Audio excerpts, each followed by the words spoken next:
अब देखो, एक पत्नी ये है जो अपने पति के लिए भागवत सुन रही है, सुनवा रही है, और एक पत्नी अब वो है जो हनीमून बहाने ले गई और अपने पति को मरवा दिया। ये केवल ये घटना ऐसी नहीं है कि वो लड़की ने अपने पति को मरवा दिया। ये कथा ये बताती है कि देखो उस आदमी की क्या गलती थी, उस मर्द की क्या गलती थी। उसने तो बेचारे अपनी पत्नी ने जो कहा कि वहां चलना है तो उसने मना नहीं किया, चलो तुम्हें घुमा के, उसने ही प्लान बनाया कि अपने को वहां घूमने चलना है। और सोचो कि वो महिला जिसने पति को मारने का प्लान बनाया, वो विवाह के पहले वहां जा चुकी थी और पूरा घूम के आ चुकी थी, देख के कि कहां कहां कैसे खड़ा करके कैसे धक्के मारना, कैसे मतलब मारने की पूरी प्लानिंग कर चुकी थी। और शादी के बाद अपने पति को ले गई।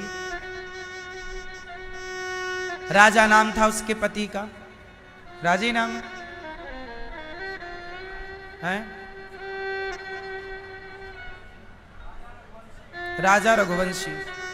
ले गई और वो देखो अब उस पति की क्या गलती थी बेचारे की। पति ने तो भरोसा किया ना भाई, कौन पत्नी अपने पति को, कौन सोच सकता है कि पत्नी मरवा देगी हमें। यदि ये विश्वास समाप्त हो जाए तो पूरी प्रकृति हिल जाएगी। यदि ये विश्वास समाप्त हो जाए तो ये पृथ्वी में भूचाल आ जाएगा। अरे दूसरा कोई मार के चला जाए तो आश्चर्य नहीं, दुश्मन मारे, आतंकवादी मारे तो आश्चर्य नहीं। वो तो मारने ही आए हैं। अभी आतंकवादी आए और जात पूछ के हिंदू हो के नहीं, मार के चले गए।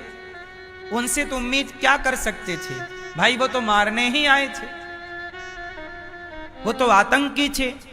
पर तुम तो अर्धांगिनी थी, साथ जीने मरने की कसम खाई, और आपने शादी के महीने भर के भीतर अपने पति को आपने मौत के घाट उतार दिया, केवल इसलिए कि आपको कोई दूसरा लड़का पसंद है। तो जब पसंद ही था तो विवाह उसी से करती, फिर इसे बीच में बर्बाद करने की क्या जरूरत थी। उसकी तो जिंदगी खत्म, बेचारे को मार ही दिया।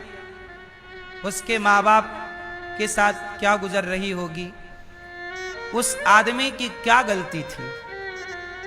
क्या विश्वास करना इतना बुरा है? फिर कौन किस पर भरोसा करेगा।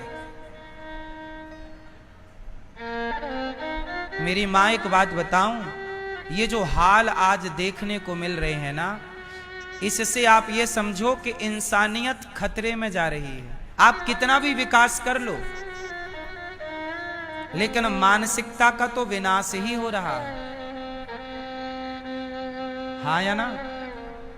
ये मानव जाति का सबसे बड़ा ह्रास है, पतन है। इससे बड़ा पतन इंसान का और क्या हो सकता है। जिस देश की नारियां अनसुईया होती हैं, जिस देश की नारियां सावित्री बनकर यमराज के मुंह से अपना पति वापस ले आती हैं, उस देश की नारियां अपने पति को मरवा डालती हैं। ये सुनने में कितना अजीब है, कितना भयंकर है। इसलिए मेरी मां, आजकल का युग है कि शादी ब्याह करने के पहले अपनी बेटियों को, अपने बेटों को बहुत अच्छे से समझ लो, जान लो, परख लो। लड़की की मां, उस मां को भी नहीं पता था कि मेरी बेटी ऐसी है। कोई थोड़ी जानता है कि कोई कैसा है, व्यक्ति तो भरोसा करता है। इसलिए आप लोग अपने बच्चों को संस्कार दीजिए। यदि आज कोई रक्षा कर सकता है आपकी, आपके बच्चों की और इस देश की, तो रक्षा कौन कर सकता है। पुलिस रक्षा कर पाती तो राजा की रक्षा कर लेती, ना मरता। सेना रक्षा कर पाती तो कर लेती, ना मरता। यदि कोई रक्षा कर सकता है आपके परिवार की और आपके रिश्तों की, तो वो केवल एक है, संस्कार। बेटी को बढ़िया संस्कार दिए जाते तो ये खुरापात जन्म ही क्यों लेता खोपड़ी में? हाँ या ना? भाई सेना तो बॉर्डर की रक्षा के लिए है, पुलिस तो देश की व्यवस्था के लिए है, पर संस्कार घर के भीतर की व्यवस्थाओं में काम करता है।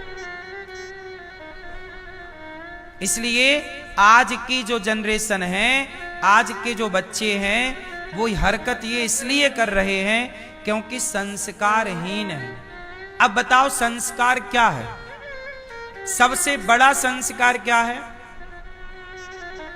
चरित्र का संस्कार ही श्रेष्ठ संस्कार है। आजकल की कुछ लड़कियां, कुछ लड़के क्या हो रहे हैं? चरित्रहीन हो रहे हैं। अब चरित्रहीन हो गए। वो लड़की का किसी और लड़के से चक्कर था, अब उसको करनी पड़ी शादी किसी और लड़के से। तो कहावत कहते ना, दिल लगा गदही से तो परी किस काम की। जबकि वो लड़का देखने में कितना सुंदर था जिसको मार दिया, और वो जिसके संग उसका चक्कर था वो कितना घटिया दिख रहा है। ऐसे ही हाल वो ड्रम वाले केस में भी था कि अपने सुंदर पति को मारकर ड्रम में पैक कर दिया और एक घोचू लाल के संग भाग गई। आजकल ये लड़कियों की पसंद क्या हो रही है? इन्हें घोचू ही पसंद आ रहे हैं।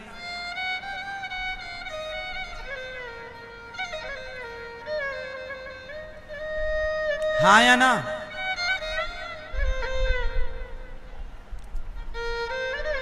कमी किसकी है बताओ?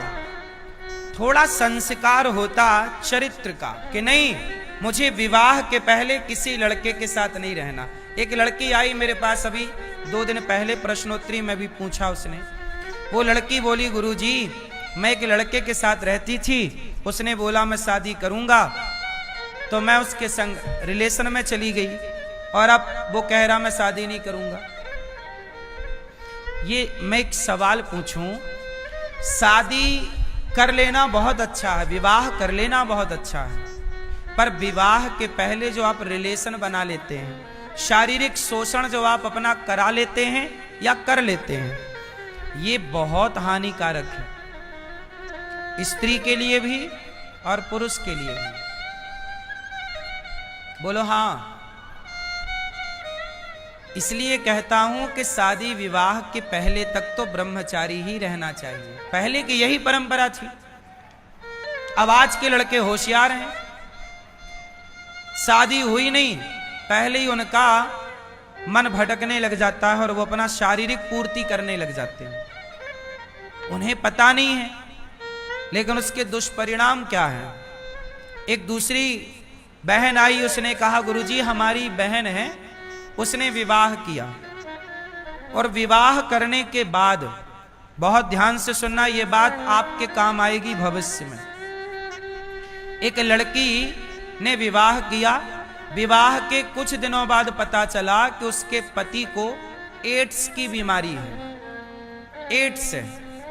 तो डॉक्टरों को दिखाया, भाई ये कैसे हुआ? तब उस डॉक्टर ने बताया कि इस आदमी का बहुत सारी स्त्रियों से चक्कर था, तो ये एड्स हो गया। अब आज के लड़के लड़कियां जो लिव इन में रह रहे हैं, क्या है ये लिव इन ही एक प्रकार का एड्स है। ये लिव इन अपने आप में क्या है? एड्स है। ये अपने आप में एक बीमारी है, ये लिव इन है या नहीं? कोई भी लड़की शादी के पहले पराये पुरुष के बारे में ना सोचे, और कोई भी लड़का ऐसे संस्कार दो आप कि आपकी बेटी विवाह के पहले सोचे ही ना पराये के बारे में, और लड़का भी पराये नारी के बारे में विवाह के पहले सोचे ही ना, तो फिर देखो कोई संबंध, कोई रिश्ता कभी टूट ही नहीं सकता। गलतियां ये हो गई कि आपने अपनी जड़ों को काट दिया। सनातन की जड़ क्या है? बोलो। सनातन की जड़ है चरित्र। राम चरित्र सुनवे को रसिया राम लखन सीता मन। राम कैसे हैं? चरित्रवान। राम की पूजा होती है राम की नहीं, राम के चरित्र की पूजा होती है। राम का चरित्र ऐसा है कि राम के आगे कोई स्त्री आती है तो राम उसे माता कह के बुलाते हैं, गलत निगाहों से कभी दृष्टि नहीं डालते। ये राम का चरित्र है। माँ बाप ने जो कह दिया स्वीकार कर लिया। ये चरित्र इस देश का रहा है। इस देश में ऐसा चरित्र नहीं था कि आप विवाह के पहले 17 जगह मुंह मारते रहो। हाँ या ना? ऐसे में तो इस देश का ह्रास हो जाएगा, हमारा अस्तित्व खत्म हो जाएगा। हमारा अस्तित्व किसकी वजह से है? हम सनातनियों का अस्तित्व ही संस्कारों की वजह से। हम दुनिया में आज खड़े हैं तो टेक्नोलॉजी के बल पर नहीं, केवल अपने संस्कारों और अपने विचारों के बल पर। ऐसा विचार जिस विचार को दुनिया फॉलो करती है, वसुधैव कुटुंबकम, इस विचार को दुनिया फॉलो करती है। वसुधैव, बोलो वसुधैव कुटुंबकम, मतलब पूरा विश्व हमारा परिवार है। इस विचारधारा को पूरी दुनिया स्वीकार करती है। गीता के ज्ञान को पूरी दुनिया स्वीकार करती है। भारत के संस्कार सारी दुनिया में सराहे जाते हैं, पूजे जाते हैं। आज विदेशों की महिलाएं साड़ी पहनने लग गईं, मंडप गढ़ने लग गया। जो जानते नहीं कि मंडप क्या होता, तेल चढ़ता, हल्दी चढ़ने लग गई। भारतीय विधि विधान से विदेशों में विवाह चालू हो गए और भारत में विदेशों के हिसाब से विवाह चालू हो गए। मतलब हम विदेशी महिलाएं मांग भरने लग गईं। गुड मॉर्निंग गुड आफ्टरनून की जगह जय श्रीमन नारायण, जय श्री कृष्णा बोलने लग गईं, भगवान का नाम बोलने लग गईं, कीर्तन करने लग गई, प्रभात फेरियां विदेशी लोग निकालने लग गए। और तुम 10 बजे तक सोकर नहीं उठते। ह्रास हो जाएगा। पूरी दुनिया में 52 देश हैं, 52 से ज्यादा कंट्री हैं जो मुस्लिम कंट्री है।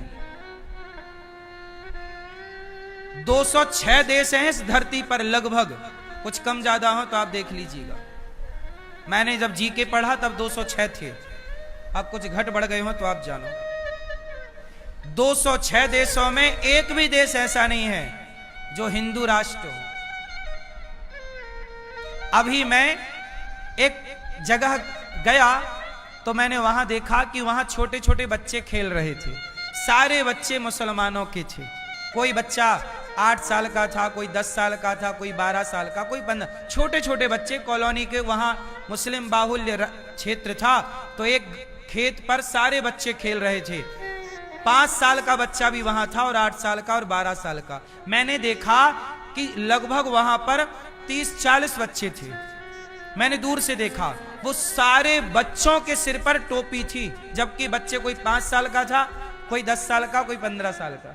सारे बच्चों के सिर पर टोपी थी। बोलो हाँ। खेल रहे थे, जबकि वो क्रिकेट खेल रहे थे, बच्चे हैं खेल रहे थे। सबके माथे पर टोपी थी।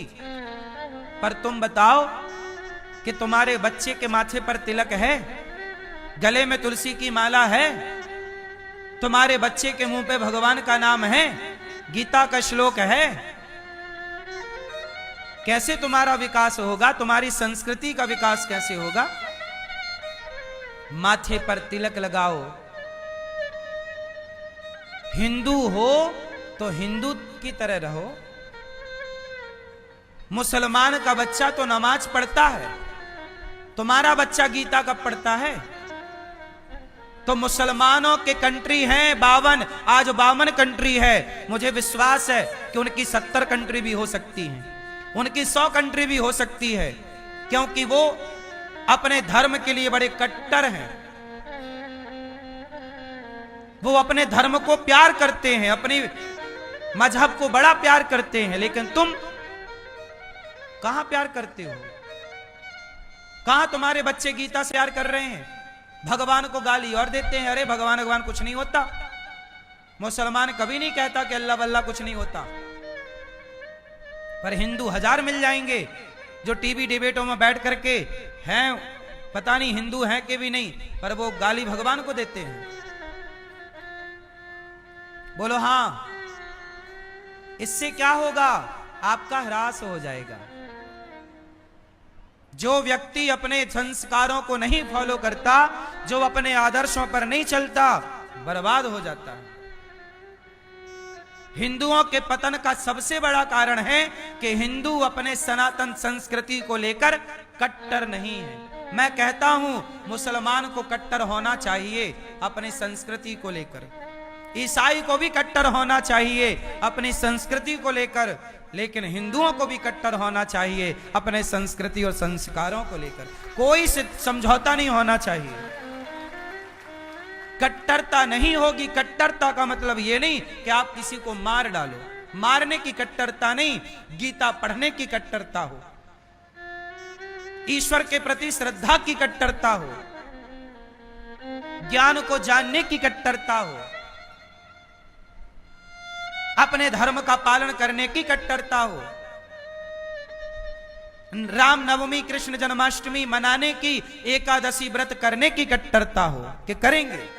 आज देखो बकरीद आती है ना, ईद आती है, तो भारत में मुसलमान कहीं भी काम कर रहा हो, कितना भी महंगा काम कर रहा हो, छोड़ करके अपने घर चला जाता है। साहब 3 दिन काम नहीं करेंगे हम, हमारा त्योहार है, बकरीद आने वाली है। लेकिन हिंदू कहां बोलता है कि आज एकादशी आ रही है भैया, आज हम भगवान का चिंतन करेंगे, आज हम काम नहीं करेंगे, एकादशी है, भगवान का भजन करेंगे, आज पूर्णिमा है, चलो आज हम काम करेंगे। नहीं, हिंदुओं के अंदर कोई कट्टरता नहीं है। वो जानते नहीं कब एकादशी आई, कब चली गई, लेकिन उन्हें पता है, छोटे बच्चे को भी पता है कब बकरीद आने वाली है। सारे मुसलमान संगठित हैं, एक आवाज में दौड़ जाते हैं, पर तुम हिंदू आपस में लड़ते रहो जातियों के नाम पर। सिर्फ लड़ना है आपको, यही पतन का कारण है। याद रखो कश्मीर को सारे पंडित खदेड़े गए थे, आज तक नहीं बस पाए। बोलो हाँ। सरकार कोशिश कर रही है बसाने की, नहीं बस पा रहे हैं। कश्मीर वही था जो हिंदुओं की भूमि थी,